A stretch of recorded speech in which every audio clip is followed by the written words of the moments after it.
Kruskal-Wallis tells you the groups differ, but it never tells you which ones. Meet the Dwass-Steel-Critchlow-Fligner test, an all-pairs post-hoc test for non-parametric data. Imagine food delivery times in minutes across 3 city zones. Downtown is fast, the suburbs are slow, and Midtown sits in between, but the zones clearly overlap.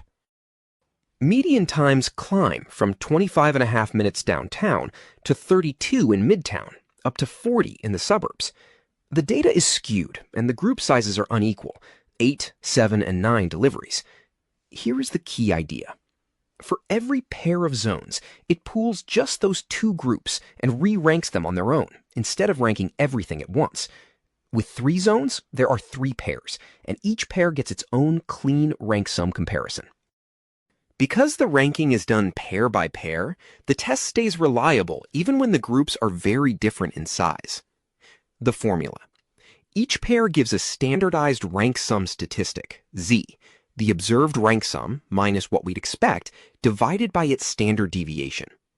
Take downtown versus suburbs.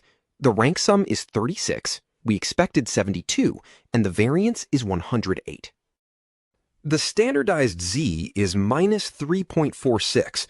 Compared against the studentized range distribution, that yields a p-value of 0.0015, well below the usual cutoff. Now the full all-pairs table.